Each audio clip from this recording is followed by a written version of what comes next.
سلیمی اردو کے انتہائی معزز ناظرین السلام علیکم۔ آج سے ہم ایک حکایات کا سلسلہ شروع کرنے لگے ہیں جس میں چھوٹی چھوٹی حکایات آپ کے سامنے پیش کی جائیں گی، جس میں بہت ہی سبق آموز قسم کی حکایات ہوں گی۔ آپ لوگوں سے گزارش ہے کہ میرے چینل کو سبسکرائب کر لیں اور ویڈیو کو پورا دیکھا کریں، لائک اور شیئر بھی کر دیں، جزاکم اللہ۔ ایک بیوہ رئیس زادی کی دو کنیزیں تھیں جن سے وہ گھر کا کام لیتی تھی۔ یہ دونوں کنیزیں سست، کاہل اور کام چور تھیں۔ انہیں کام کرنے سے سخت نفرت تھی، خاص طور پر صبح سویرے اٹھنا تو ان کو ایک آنکھ نہ پاتا تھا۔ ان کی مالکہ انہیں مرغ کی آذان پر جگا دیتی، اٹھو صبح ہو گئی، گھر کا کام شروع کرو۔ ادھر مرغ کی آذان کا کیا، وہ تو آدھی رات گئے ہی اذان دینے لگتا۔ دونوں کنیزوں نے تنگ آ کر مرغ کو جان سے مار دینے کا فیصلہ کیا کہ یہ نہ ہوگا تو آذان نہ دے گا اور وہ دن چڑھے تک مزے کی نیند سویا کریں گی۔ ایک دن دونوں کنیزوں نے مالکہ کی غیر موجودگی کا فائدہ اٹھاتے ہوئے مرغ کو پکڑ کر مار ڈالا اور ایک جگہ دبا دیا۔ اب ہوا یہ کہ مرغ کے نہ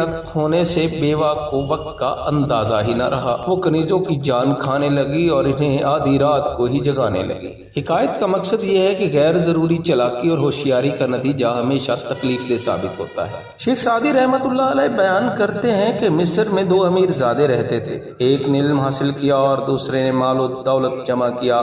آخر کار ایک زمانے کا بہت بڑا عالم بن گیا اور دوسرے کو مصر کی بادشاہت مل گئی۔ بادشاہ بننے کے بعد اس نے اس عالم کو حقارت کی نظر سے دیکھا اور کہا، میں حکومت تک پہنچ گیا ہوں اور تیری قسمت میں غربت اور مسکینی آئی ہے۔ عالم نے کہا، اے بھائی، مجھے اللہ کا شکر تجھ سے زیادہ ادا کرنا چاہیے، کیونکہ میں نے پیغمبروں کا ورثہ یعنی علم پایا اور تو نے فرعون اور حامان کی میراث یعنی مصر کی حکومت پائی۔ ایک اور حکایت میں شیخ سعدی رحمت اللہ علیہ بیان کرتے ہیں کہ کسی عالم سے دریافت کیا گیا، اگر کوئی پارسا شخص انتہائی حسین ہو اور کسی بند کمرے میں کسی حسینہ کے ساتھ محو گفتگو ہو، ایسے میں انہیں دیکھنے والا کوئی نہ ہو، نفس بھی طلبگار قربت ہو اور شہوت بھی غالب ہو، مقولہ عرب کے مطابق کھجوریں پکی ہیں اور باغبان روکنے والا نہیں، کیا یہ ممکن ہے کہ ایسی حالت میں پرہیزگاری کی وجہ سے بچا رہے؟ عالم نے جواب دیا، اگر اپنے آپ کو خرمستیوں سے بچا بھی لے تو برائی کرنے والوں کی بدخوئی اور ملامت سے نہ بچ سکے گا۔ اس کا حاصل کلام یہ ہے کہ انسان اپنے نفس کی برائی سے بچ سکتا ہے، مخالف کی بدگمانی سے نہیں۔ ایک اور حکایت میں شیخ سعدی رحمت اللہ علیہ بیان کرتے ہیں کہ عجم کے کسی بادشاہ نے ایک اعلیٰ پائے کا حکیم حضور نبی کریم صلی اللہ علیہ وآلہ وسلم کی خدمت میں بھیجا۔